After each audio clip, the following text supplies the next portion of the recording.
Next on stage, we'd like to invite Ms. Shrija. Good morning, everyone. I'm Shrija. I'm the founder of Open Your Mind. At Open Your Mind, we design programs for children of the age group 9 to 13, exposing them to content and activities that will help open their mind and develop critical life skills. So before I started my entrepreneurial journey, I was with corporate sector for almost 2 decades. So that's about me. Coming to this topic, hybrid model, yay or nay. I'll start the discussion with a question. What are the 3 things COVID taught you? Well, these are the things, these are my answers. Health is wealth. Humans can adapt to any situation. Value of small day pleasures, everyday pleasures that we take for granted. But when I ask my children, children whom I take sessions for, almost everyone said they miss schools. And it came from their heart, Yeah, there were few exceptions where they said, but I would say they were, corrupted by the teenage hormones, I would say, where they had trivial reasons like, I don't want to get up, I don't want to see this person, that person, right? But most of the young children said they miss schools, and the answer came from their heart. Like I said in my introduction, I was with corporate for 20 years, so I know a thing or two about how hybrid model work in the workforce, especially corporate. There are a number of advantages, right? Brings in flexibility to employees, removes location constraints and creates talent availability, abundance, less pollution, less traffic, less carbon footprint. All that is good. And maybe that is why a lot of corporates who has invested in big real estate is now struggling to bring back employees to their office. People don't want to come back. And corporates have acknowledged that hybrid model is the future working model. So they have acknowledged. But the question is, while this is true in the adult world, is this true in the child's world, children's world? So I'll start my reasoning with the purpose of schools, right? The purpose of schools, or modern schools, it was invented so that people can learn in groups, and a single educated being can make a difference in the life of groups of people.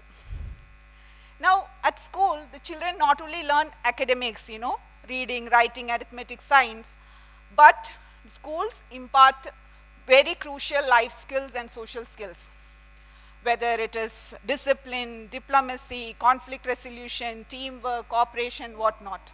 And these are important life skills one needs, to become a good human being, right? To survive in this world. Like, Nambir sir said, in VUCA world also we need all this, right?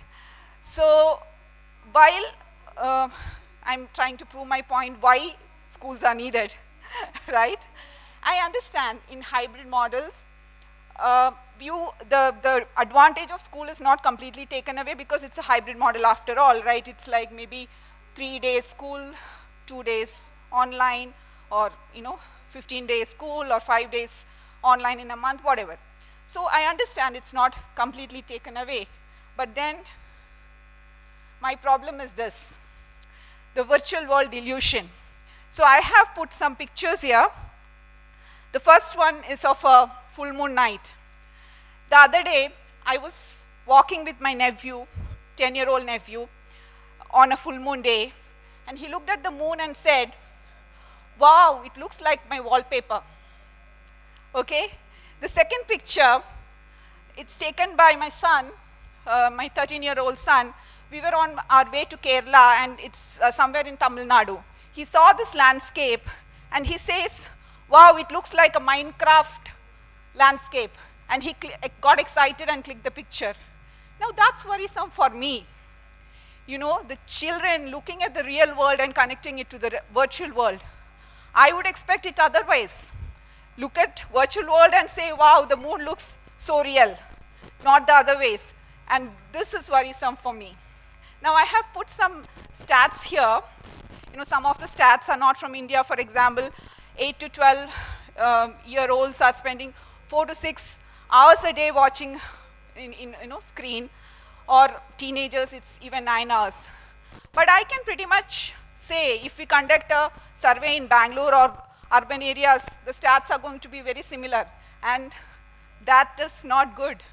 That is worrisome, right? Someone already explained about the attention deficiency, which is inability to focus, concentrate, which is the primary, I mean, which is the biggest problem coming from this increased screen time.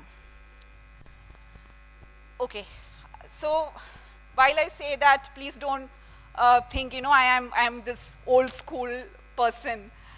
Learn anything, anytime, anywhere. I know that is the future of learning. I myself take a lot of courses from Udemy and other such platforms, topics of my interest, and learn at my convenience, and I enjoy it. These are very effective.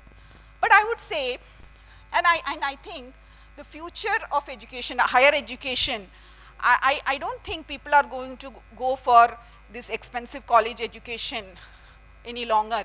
Even employability might not be based on whether you have a college degree. Employers will look for your learnability, your adaptability, attitude, and such skills, you know, to offer you a job. So this learn anything, anywhere, anytime, anywhere model, I think is more suitable for higher education. For schools, I would still bat for schools becoming smart schools. See, schools should take advantage of technology. Our teaching methods should change. We should, you know, bring about, I mean, we should exploit all that technology can offer, you know, use virtual reality to teach children. Why not? Use all the content that are available in the internet. All that is fine. And global collaborations. Now, we are here again.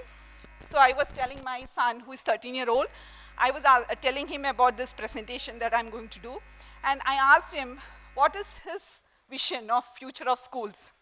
And he said, you know, he thinks of a school where, you know, where in a free period, a teacher from Norway logins and teach from a universal syllabus. Yeah, like I was impressed by his ability to think, you know, this uninhibited thinking would say, right?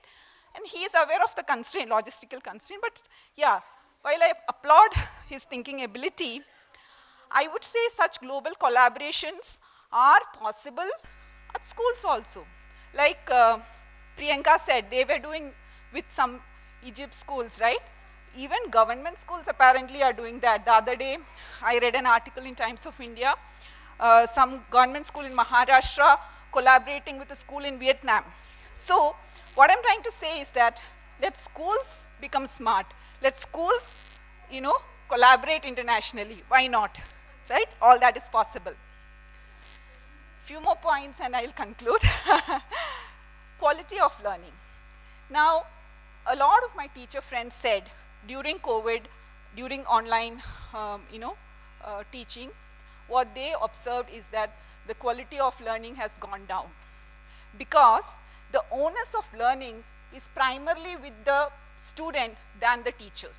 Teachers have little control on how much is the child listening, able to understand, grasping, is he doing something else in the laptop, whatever, right?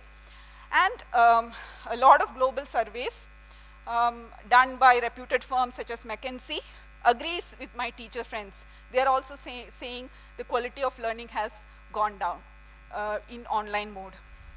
Inclusivity, I think the speaker before me also mentioned that. I was glad, at least someone has included that. I